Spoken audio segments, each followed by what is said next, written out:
Well, welcome everybody to another episode of Continence Chat. This one, in my opinion, is a very special episode. As many people may be aware, September is National Prostate Cancer Awareness Month.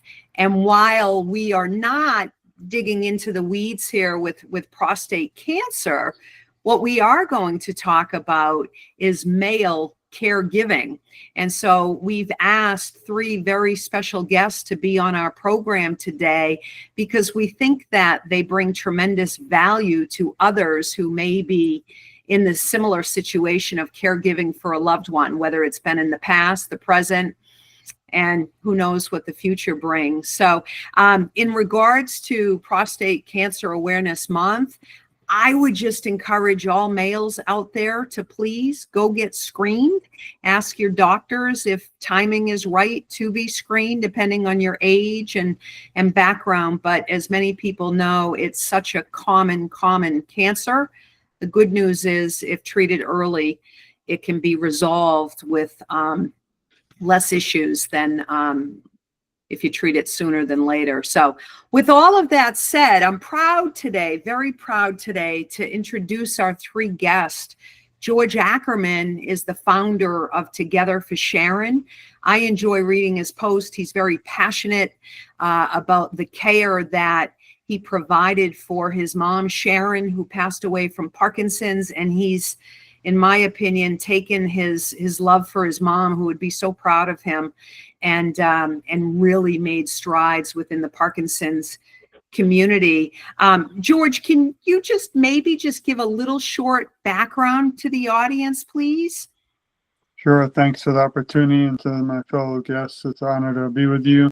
My name is Dr. George Ackerman. I'm a police officer and lawyer in South Florida and PhD. I dedicate my life to victims of crime and criminal justice in that area, but unfortunately, my mother had Parkinson's for 15 years, and it progressed very quickly, and I became her caregiver the last 4 years. And excited to report I just came back from Washington, D.C.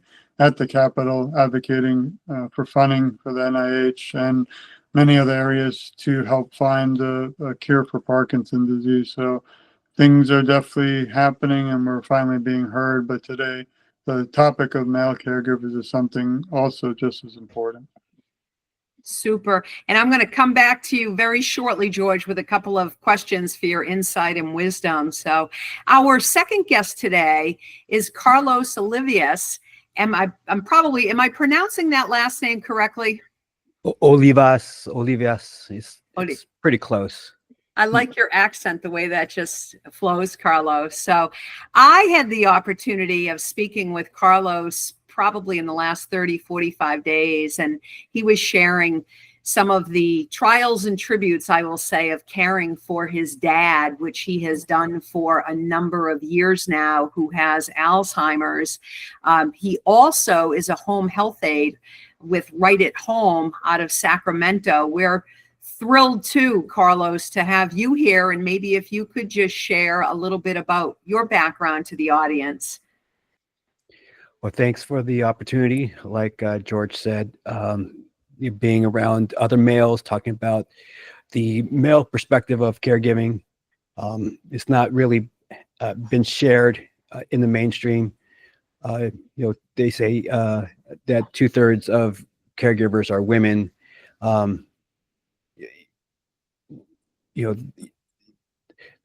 We are doing this out of love.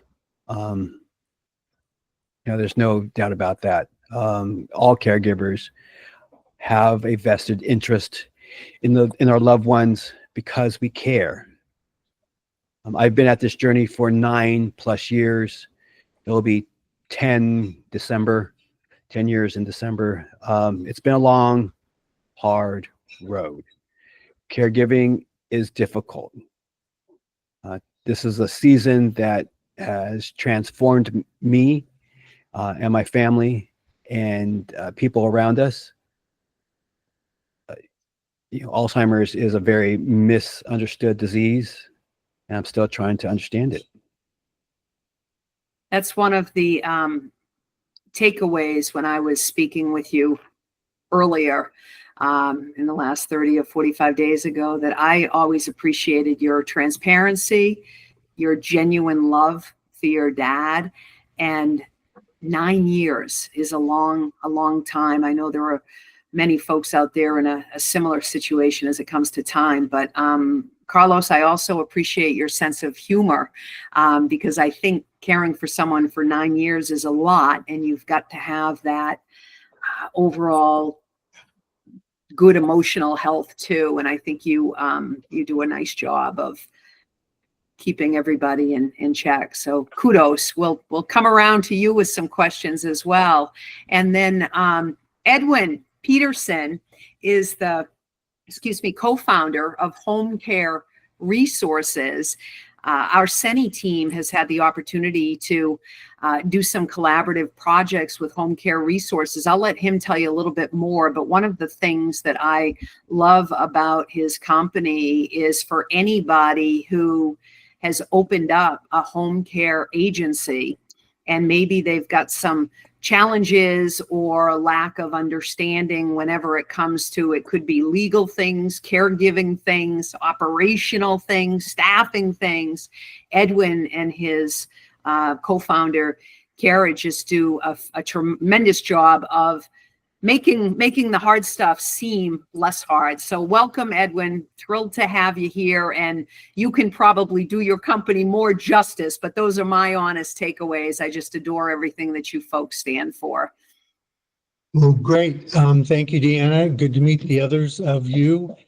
Home Care Resource has been around since 2012 when I left the corporate world and decided that we needed to get more involved in preparing caregivers and agencies who employ caregivers so that care can be delivered in a loving, compassionate way. Through this process, we met Deanna and Susie, and during one of our conversations about incontinence, everything was about women, and I said, wait, men have incontinence issues too. And Deanna picked up on that and said, we need to do a podcast about that. So happy to be here today to talk about issues with men and incontinence and in the caregiving world and in the world in general. So happy to be here today. Yeah, we're thrilled to have all of you. And Edwin, you are correct. We did pick up on that, and to be able to share that type of information, because for whatever reason, males can sometimes feel even more of a stigma. There's definitely still a stigma around it, but we're so grateful, so appreciative. So with all of that said, I'm going to jump into a couple of questions. And George, I'm going to start with you. And I was just curious if you could share for the audience, you have had the experience in the past of sharing, caring for Sharon, your mom, and just kind of curious, continence care has changed over the years from a product perspective, from an educational perspective, but what would be a couple of lessons maybe that you learned when your mom reached that point through the process of Parkinson's where she needed extra help with continence care? If you might be able to share with folks who maybe are caring for their mom now and they may be headed in that direction. Unfortunately, in Florida, they just started long-term hospice, and I never dreamt we'd even have to talk about that term. But they, at a certain point, as a son and a male, it's very difficult. Your mother doesn't really want any kid, let alone a son, in certain areas like the bathroom. I remember a time where, unfortunately, not everyone, but many have hallucinations and delusions due to Parkinson's disease or the medications. And as a police officer, she started thinking people were harming her because we had to hire staff to really make sure she didn't fall. So we even put video cameras throughout the house to keep an eye on her. So I didn't put those in the, in the safe areas like the bathroom. So bathroom's an area that no one really plans for or talks about till it's too late. So obviously getting to showers, getting to places I was able to help, but when the door closed or a certain time, like you mentioned, that we had some extra help, thankfully, from long-term hospice, but before that, it was a big disaster. Again, you can't plan for it. And finally, there were nights that kept her up 24/7. So because of the stomach issues, not even Parkinson. So there's a lot of areas with the stomach and the gut that people actually aren't aware of due to Parkinson's disease. Yeah. And when you kind of, look back of all that you went through, if there was a male caregiver who was just starting to care for their mom or dad, are there a couple of tips? Is it the type of thing where you look back now and say, I wish I knew this then, or something that you think might help others? Yeah, I mean, the main thing is you have to have help and support. So if you don't have, some people might have a loved one, some of those going through it might have a spouse. So that's a huge help. But if you don't have that, and like we were on our own, you need to, find other individuals who might be able to help in certain situations. If that doesn't work, then you might have to take control and do it on your own. But again, a lot of people going into caregiving aren't trained. I just know as my mother, and when she was in need, that I would be there for her. But when you start talking more about, again, the stomach, the shower, the bathroom, she didn't even, want me there. So I don't blame her. But it's a very complex situation. A lot of the things and services you all do definitely would be something I didn't know about, which would have helped. But again, in a way, we were a little lucky because when we qualified for long-term hospice, they did send, aid to help with stomach issues like constipation, which I couldn't do, and also with hiring our own. I don't call them caregivers. They're, I don't like saying babysitters, but we hired almost a few people who would have to come in around the clock to make sure she didn't fall. But they also were able to do some of those areas that you're discussing today, and that helped me a little. But I was always, unless you do it yourself or care of yourself, you don't really know what's going on behind the scenes. Yeah, you make a good point, unless you do it yourself, because I always think too, we're all different. And I always use the phrase, we can try and walk in each other's shoes, but the reality is we're all wearing different shoes. And so like your mom, George, am I correct that your mom had her faculties as she progressed through Parkinson's? Yeah, but they kind of, dwindled away as it progressed. So the last year was the worst. But, I was even thinking I already have a will. I have a lot of things planned, but I don't want my daughter, anywhere near me in the shower or those things. Thankfully, I have two sons. I don't know if they'll help me, but I have a wife. Hopefully she'll be able to, but I'm also 200 pounds and she's not. So it's a lot of things you have to, I would say, plan for now. That this is very important to have these conversations with Edwin, Carlos, and yourself, because there's a lot of topics I always say, and we spoke before, but you have to tackle tough topics, because if you just ignore them, when it comes time, if it does, it's not too late, but it's much tougher. Planning for these things and having a plan. If you're a man or the individual doesn't have a spouse, you need to prepare more than if you. Sometimes people have a spouse and they don't stay. I know my mother had two best friends that were female and they vanished, which was still different podcast for another time. So, when you face these challenges at sometimes end of life, sometimes during, it's very hard to, in that moment, you have so many things. You have doctor's appointments, you have care, you have medicines, and it's overwhelming. So if you are able to listen to the show, share it, and support all that Deanna does and the company, I think you'll be definitely even a little bit better off, and that's even more than I was at the time. Yeah. My biggest takeaway from what you said that I think is critical, and it should be a quote from you, tackle the tough topics for anybody. I think that's so often not talked about, and the wishes. So I have a hunch that your wife, your daughter, and your two sons will help you when and if you need it, George. I have faith. And the other thing that is important is your company and your services, because even now, we met it for a few years, but I don't see anyone talking about this, and that's a big problem, because sometimes people don't want to talk about the deep down talk. They have a show out there, I forgot what it's called. It's like Dirty Jobs or something. No one wants to talk about those, but when we all see them, it opens our eyes, it prepares us. And I also again commend you and everyone on the panel today, because it's just not, it's certain topics. This is one, the stomach, medical marijuana, stuff like that, or in Florida, it's all things that people should talk about. And whether you choose to prepare or use it or not, or get licensed, that's up to you. But not talking about it and keeping it all in the dark is the tragic part. Yeah, agreed. Agreed. Thank you. Super helpful. Super helpful. Appreciate it. And again, can't thank you enough, George. I enjoy our relationship and your insights and following you on LinkedIn and so forth. So Carlos, I'm going to jump over to you.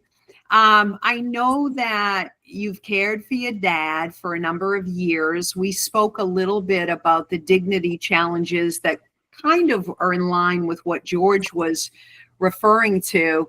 And I also know that you're a professional caregiver as well. I was just curious, how would you describe the difference between the two roles, being a family caregiver versus a professional caregiver? That's a really good question. And I'm not sure if I have an answer for you because I'm still discovering what dignity is. I mean, I've had to unlearn what I've assumed was dignity with my dad and the approach, but it's how I'm relearning it. I think in my professional capacity is letting the person, the client, take the lead with that. Let them teach me about dignity. What I'm learning is that everybody's different. Everybody has their own pace and their own presence and capacity. Understanding their personal agency to accommodate themselves. I say that it's that there is a difference because one's my dad and the others are clients, and I've seen different people and having to many ways bite my lip so I don't insult the integrity of dignity. It's an ongoing process for me. And I'm feeling very humbled by this question because it also gives me some reflection to have more insight and perspective in this journey. I'm navigating something that I've never done before. I've never had to support my dad living with Alzheimer's. And then I evolve into becoming a professional and providing support. That servitude has been enlightening, encouraging, and empowering for me to be present with these individuals with love and respect. They're having challenges.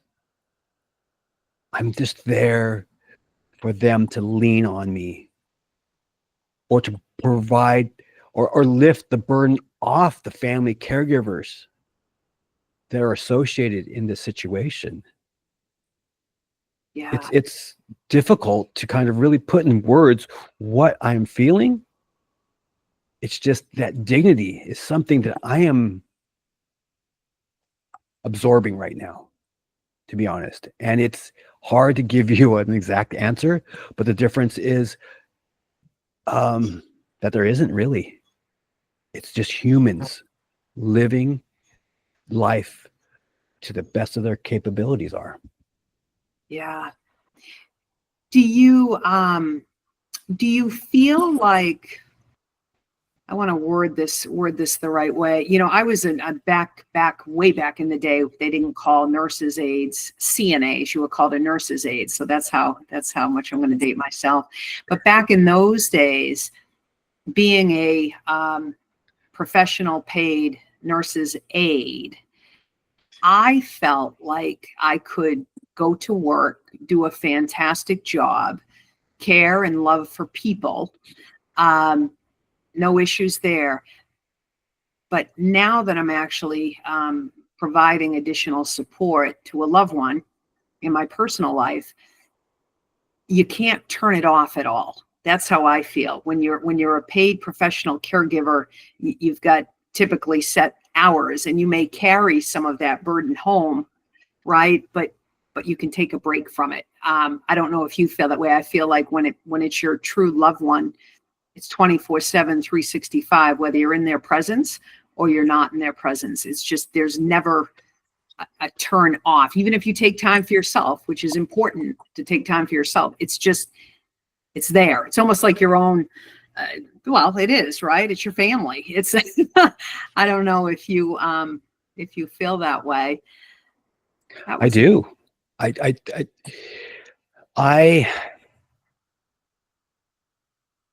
had to develop patience in a way that's taken me down this road. And this road is evolving with many branches and forks and obstacles. And patience has been my solitude. I've been able to lean into that, take a break, provide me patience when I need it the most. There's my caregiver coach, when I was first delving into educating myself about Alzheimer's and how to care for dad, and pretty much said, you need to take care of you so you can become a better person for the person you're caring for.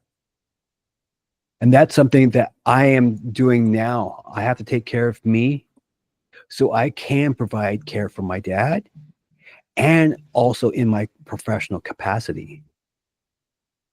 This is not something that just anybody can do.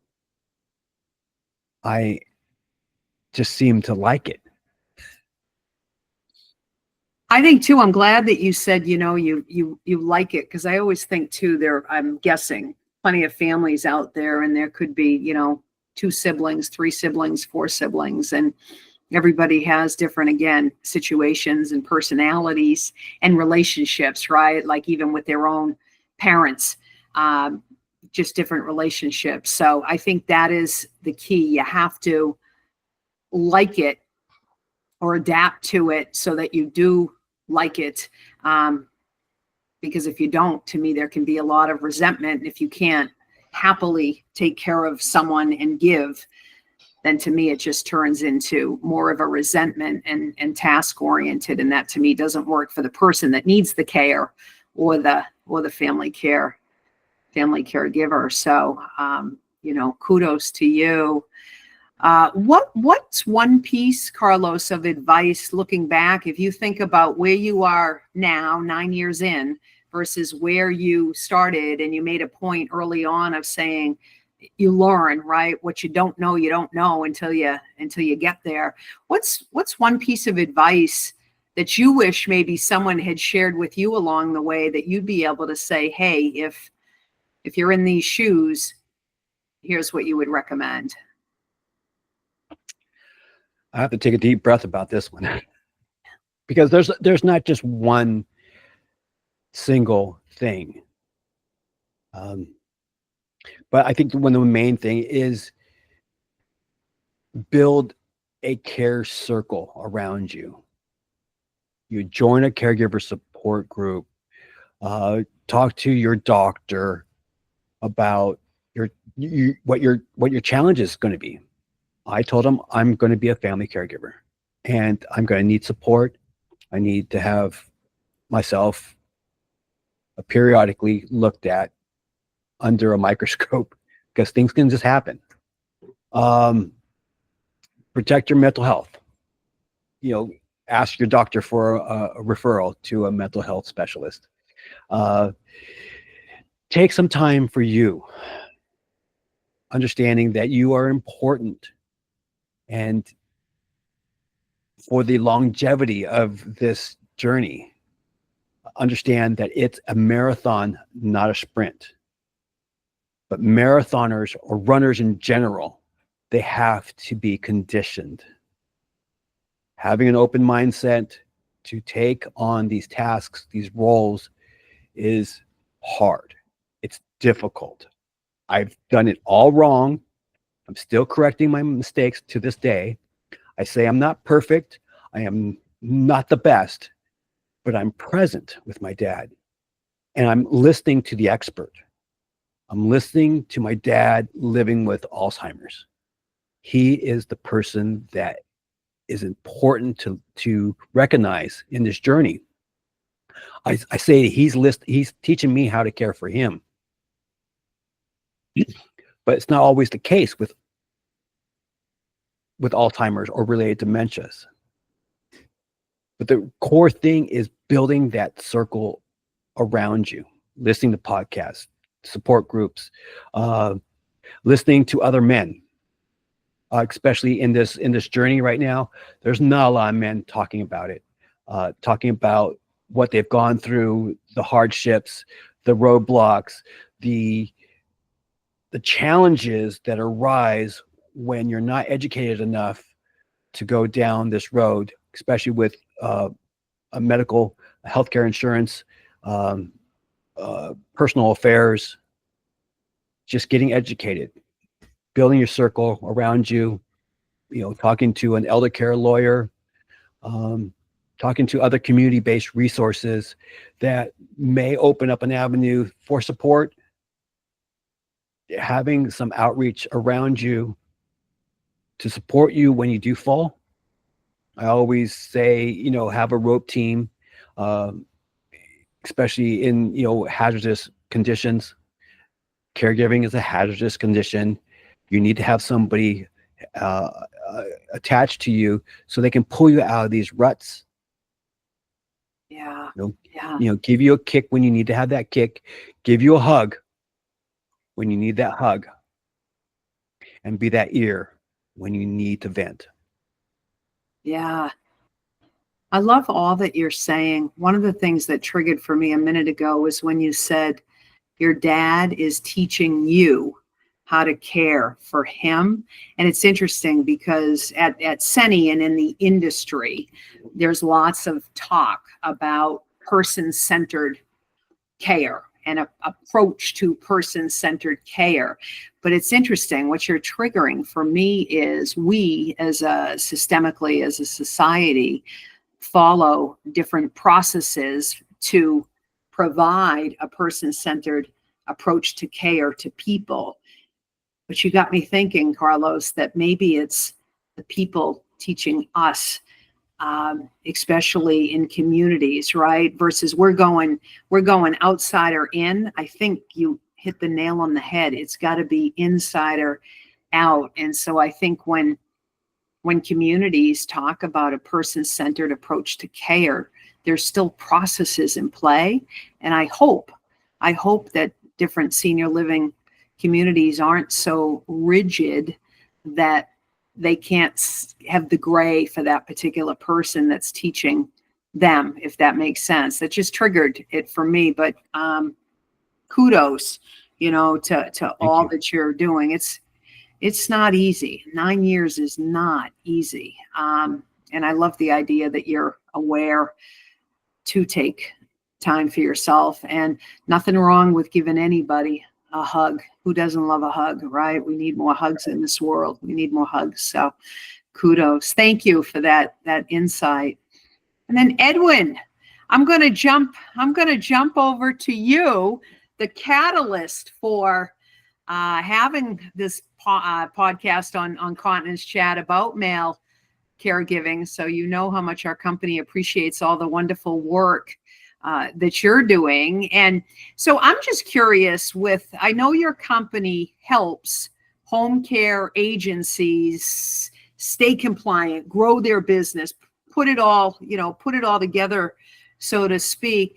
In terms of dignity, incontinence, the clinical side, are you seeing changes over the years where there's more attention to that, or are you seeing more of a business model, or it's all together? Because I know caregiving is tricky when you're a business, right? When you're a business, it gets tricky because, in my opinion, you always have to put the people first and the profits will come. But it's two sides of the coin. We could walk into a hospital and say, oh my goodness, your parking lot's full. Well, good for business, not good for people. That means we probably have, more sick people. Just curious for your insight on that. Great question. And I have been in healthcare since the late 80s. Actually, I was born in a hospital and I don't think I've left. So I've been in healthcare for a very long time. And I do not see conversations getting better. I don't see services or very little altruistic care being out there. One of the things that we love doing with our clients is helping them start out with a culture of business and a culture of love. And that's a surprise to most people when we start their consulting program out with that notion of let's start with love, end with love, and everything in the middle is going to be fit between the sandwich of love. We have been very concerned in home care about the lack of focus and attention on incontinence care for men and women. We tend to throw caregivers into a situation and expect them to know how to handle incontinence. They know very little, and they learn very little over the years. I have interviewed caregivers and had them work for me that had been caregiving for 25 years. And when it came to our continence care program, they could not deliver on the services. So they had to be retrained completely on what incontinence care is, what they can do with clients to make life easier, to make life better. So the impact we've seen in the healthcare world is more what we're having than the world changing. It's still a taboo topic. Very few people want to specialize in incontinence care in non-medical in-home care or in-home care at all. It's just sort of something we push to the side and don't really deal with and talk about. And again, we hope our caregivers know how to put on a brief. They know how to keep someone dry, and they don't, as we know. When we were lucky enough to find Seni products, we thought we had struck gold. And Seni products are part of our incontinence care program that we promote to non-medical in-home care agencies as a specialization from which they can make themselves a unique organization. Very few do that because they don't want to talk about it. And so in that conversation was where we came up with, men have incontinence too, because I'm older than 40, and that's really where incontinence issues start in men, is around 40. So men often feel like they're alone. I've had a conversation with my son who is just turned 40, and actually just turned 41, and brought this up that we were going to be talking about this. And he goes, oh, Dad, me and all my friends, when we go to the gym, it's like we need some kind of pad. We need some kind of protection because bending, squatting, leaking, dripping. And I'm then able to say, hey, guys, all you 40-year-olds, there are products out there through Seni that you can get to help that. Then there's some other things you can do. And this is the one thing we love doing and teaching is, first, obviously, like Carlos said, people need to talk to their doctor, whether it's about mental health, incontinence, change in cognitive function, whatever it is. But beyond that, men can do something that women have known about for years. And that is men can practice Kegels. They can do it themselves and strengthen their pelvic floor. So yes, Kegels are for men too. So we need to stop laughing about it and start doing it because nobody knows when you're doing it. Like we could be doing it right now. Yeah, no, you're spot on though. You are spot on.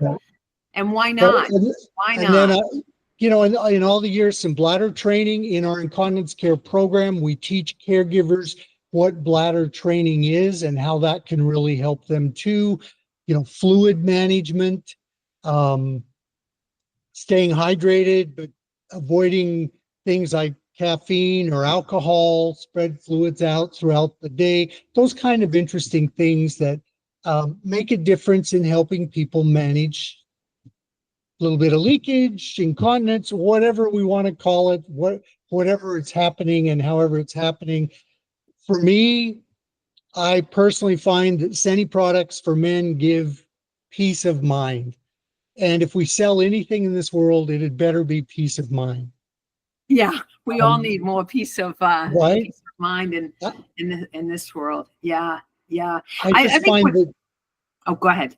I find the pads and the underwear to be extremely discreet, comfortable. Nobody knows that you would be wearing them. They're built for all lifestyles, active lifestyles, so you can keep moving without worrying about it. And again, like Carlos said, don't hesitate to reach out and talk. And like you said, we need to be talking about this stuff because we're human and these are our bodies and this is what happens. And some of it we can delay, we can prevent, but we need to be talking about it so that we know what's going on. Yeah, yeah. And you think of it at the beginning of life when we have, babies and infants and young children. There's no, when that baby is born, they're wearing a baby diaper, they're wearing a product. And if they're going again, we're changing them. But there's no shame there. For some reason, as we progress through life, it flips the other way.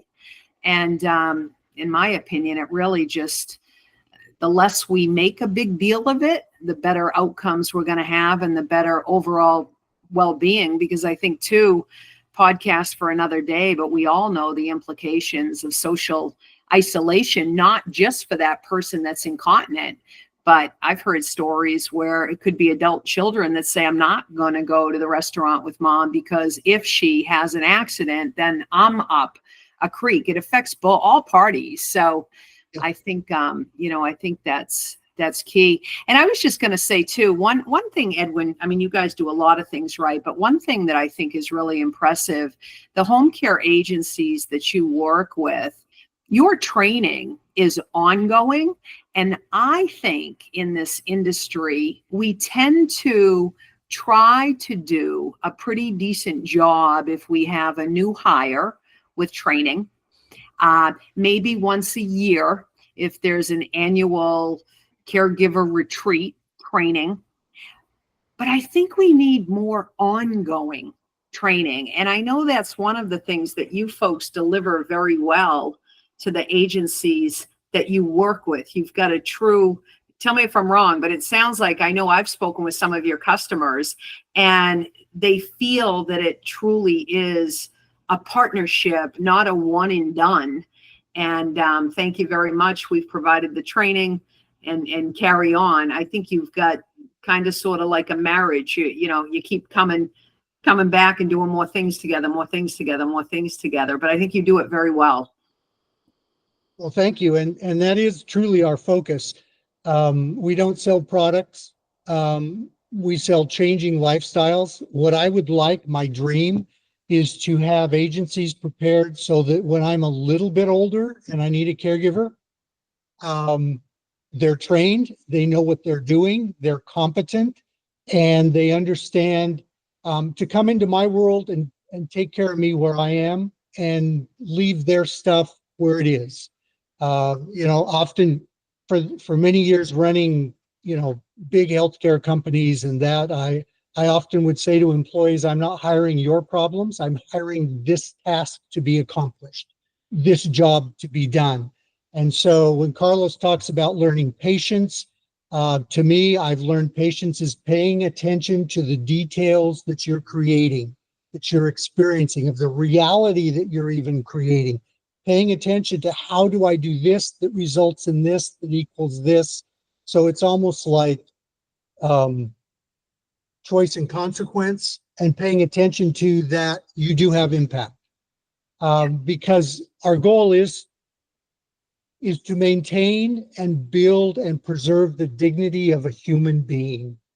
Yeah. And a human being is a combination of all their choices, their decisions, their beliefs, their attitudes, and the experience that they've chosen to have in life. And with whatever happens as it moves along, we need to be there as partners with them and be open to whatever experience they're having and just be there in their world without judgment, without trying to change them, without trying to fit them in. Just like with dementia care over the years, I have seen where we've gone from trying to reality orient someone with dementia, someone who's living with dementia, to Yep. now we're like, go into their world. It's like, wow, that's so intuitive.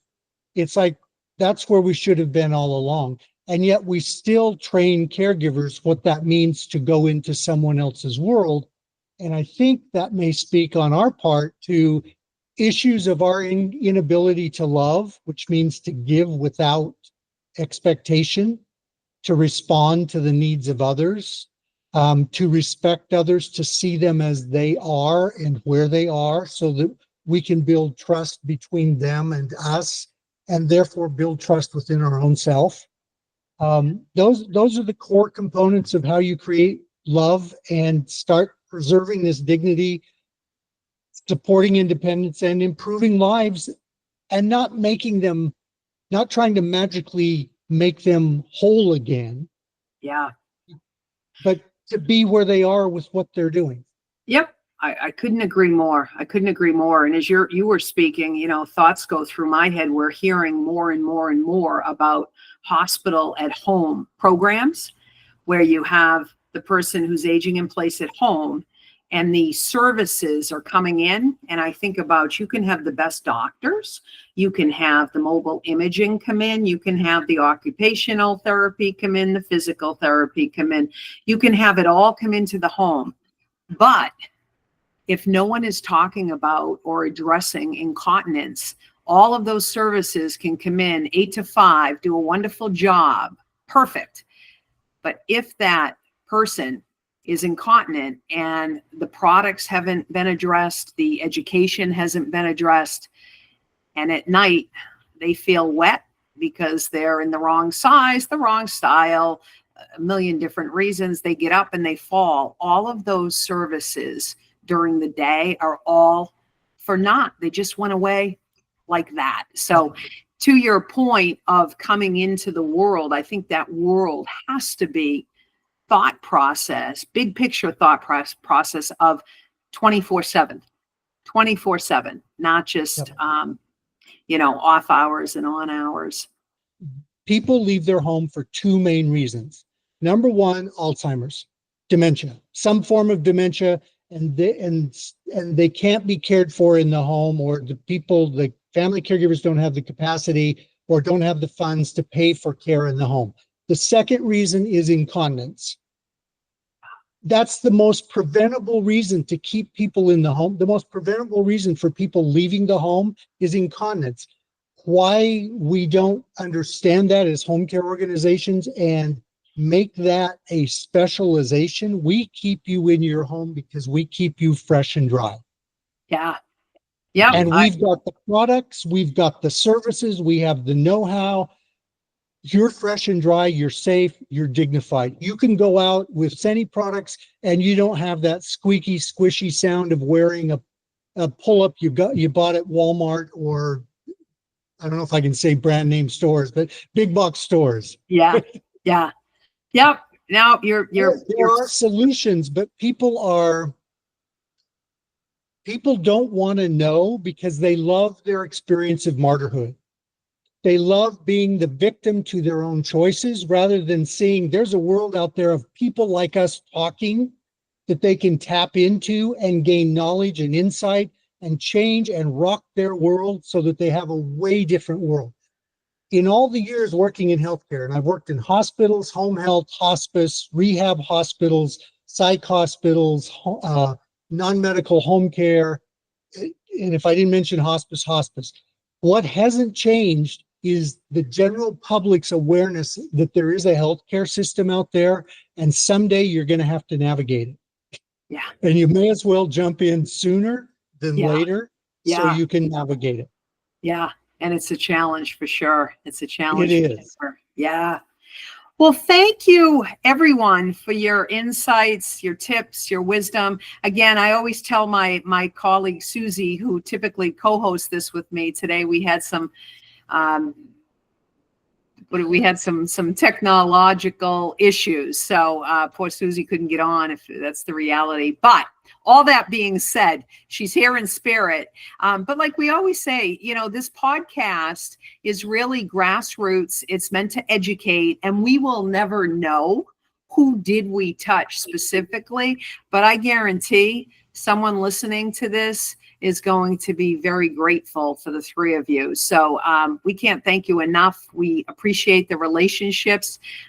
We're always happy to give back. So if we can ever help you folks in your roads ahead, just give Susie or I a call. But thank you, thank you, thank you. And I guess I'll close with all males that may be listening.